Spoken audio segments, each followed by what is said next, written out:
পরিবেশ বান্ধব যান হিসেবে ই রিকশার আলাদা গুরুত্ব রয়েছে। গণপরিবহনেও যুক্ত হয়েছে টোটো।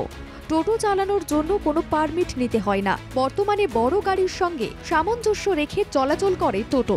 বাজারে টোটো আসার পরেই বহু বেকার যুবক নিজেদের কর্মসংস্থান খুঁজে নিয়েছে টোটো চালক হিসেবে। তবে বর্তমান সময়ে যে হারে টোটোর সংখ্যা বৃদ্ধি হয়েছে এবং নির্দিষ্ট নিয়ম শৃঙ্খলা না থাকার জন্য রাস্তায় যানজট তৈরি হচ্ছে। রাজ্যে 10 লক্ষের ওপর টোটো রয়েছে। ধীর গতির এই যান গতির যুগে সমস্যা তৈরি করছে। থমকে যেতে হয় যাত্রীবাহী বাস, মিনিবাস, রোগীদের নিয়ে যাওয়া অ্যাম্বুলেন্স সহ অন্যান্য যানকে।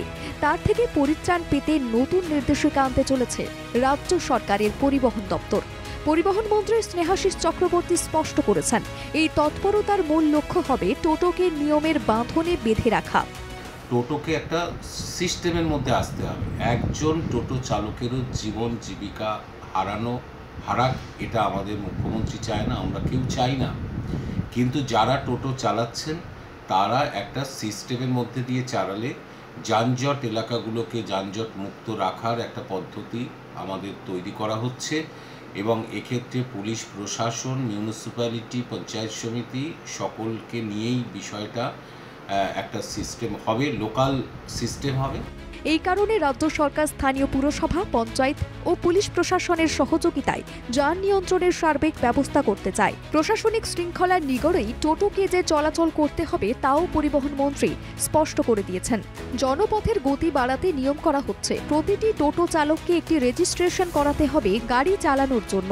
এর ফলে অবাঞ্ছিত রাস্তা জুড়ে টোটোর ভিড় নিয়ন্ত্রণ করা যেতে পারে। পুলিশ প্রশাসন, মিউনিসিপ্যালিটি, পঞ্চায়েত সমিতি সকলকে নিয়েই বিষয়টা একটা সিস্টেম হবে, লোকাল সিস্টেম হবে। কিন্তু এর মধ্যে আমরা পরিবহন দপ্তরের পক্ষ থেকে যেটা করছি সেটা হচ্ছে যত টোটো চালক আছে তাদের একটা রেজিস্ট্রেশন করানোর একটা উদ্যোগ আমরা নিচ্ছি। পরিবহন মন্ত্রী আরও বলেন, বিভিন্ন ক্ষেত্রে দেখা যায় এক ব্যক্তি অনেক টোটো কিনে বাজারে ভাড়া খাটাচ্ছেন। সেক্ষেত্রে তার প্রযোজ্য হবে না।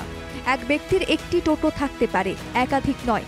মূলত গরিব এবং বেকার যুবকরা এই জীবিকা নিতে পারে, কিন্তু ভাড়া খাটিয়ে লাভ করার ঝোঁক একেবারে কমাতে চায় প্রশাসন। একই সঙ্গে প্রকৃত যারা টোটো চালক তাদের যাতে কাজ না যায় সেদিকেও নজর রাখবে প্রশাসন। তিনি আরও বলেন, রাজ্য সড়ক ও জাতীয় সড়কের মতো ব্যস্ততম রাস্তায় যেন টোটো কোনোভাবেই না চলে সেদিকে নজর দেওয়া হবে।